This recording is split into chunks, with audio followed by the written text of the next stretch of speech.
8h33 sur France Bleu, Marion Aquilina, ce matin on parle des 3 médecins qui ont sauvé la maternité de Saint-Chamond. On en reçoit même un sur France Bleu. Et oui, c'est le docteur Amor Hamouda. Bonjour. Oui, bonjour tout le monde. Merci pour l'invitation. Eh bien, c'est normal, vous êtes le bienvenu. Donc, vous êtes gynécologue obstétricien.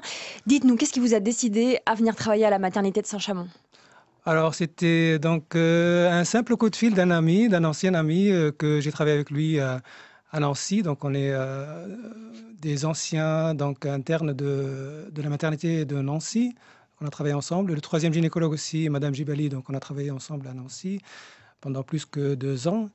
Et du coup, donc, il m'a présenté cette opportunité de travailler à Saint-Chamond. C'est comme ça que j'ai su cette occasion, cette opportunité de travailler ici. Donc, vous vous connaissez tous les trois depuis longtemps. Est-ce que les patients peuvent le sentir? Qu'est-ce que ça change? Alors, ça change parce qu'on est vraiment une équipe qui se connaît. On est des mêmes écoles, donc on a les mêmes habitudes, on a les mêmes techniques. Et après, ça communique très bien donc, entre nous, entre des amis. Des collègues et des amis. Plus facile alors peut-être. Qu'est-ce qui vous plaît ici à Saint-Chamond? Là, vous avez commencé officiellement le 1er juillet, donc peut-être vous avez déjà pu vous balader un peu. J'ai pris le premier contact, oui, c'est vrai. Ici? Donc j'ai pris le premier contact, c'était en juillet. Et après, donc j'ai visité les locaux plusieurs fois donc, pour apprendre un petit peu la température de la ville et de l'établissement. Et après, donc j'ai commencé officiellement donc, en septembre. Et donc, ce qui m'a beaucoup attiré sur Saint-Chamond, c'est la proximité des grandes villes. D'abord, c'est une belle ville, donc j'ai réussi à faire un petit tour donc, dans la ville. Je suis installé en famille déjà, donc avec mes enfants ici, donc je m'installe à long terme. Et je pense donc sur le long terme pour l'avenir de mes enfants, ma famille, donc la proximité des grandes villes. Et aussi, c'est très important pour moi, donc la proximité de l'aéroport, puisque ça me permet donc d'aller voir ma famille en Tunisie de temps en temps. Vous le disiez, vous avez pris la température du service, de l'établissement.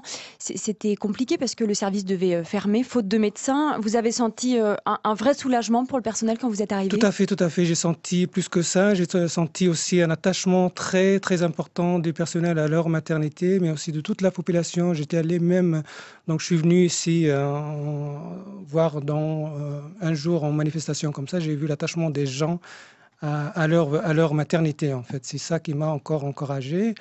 Et après, l'ambiance à l'intérieur de l'établissement aussi, elle est très conviviale, très confraternelle. Vraiment, on travaille dans de très bonnes conditions. 8h36 sur France Bleu, notre invité ce matin, un praticien de la maternité de Saint-Chamond, Amor Hamouda. Le manque de médecins, les déserts médicaux, c'est quand même la toile de fond de votre arrivée. Est-ce que ça vous inquiète? Ça nous inquiète, oui, parce que nous, maintenant, on est à 3 praticiens sur la maternité, mais dans les projets, il y a avec monsieur le directeur qui est toujours à l'écoute, monsieur Michel, donc il est toujours sur le projet de recruter encore des praticiens, malgré que ça sera difficile, mais pas uniquement en gynécologie, hein. Donc c'est en anesthésie, dans d'autres spécialités aussi. Mais c'est toujours, ça rend la tâche très difficile pour le recrutement.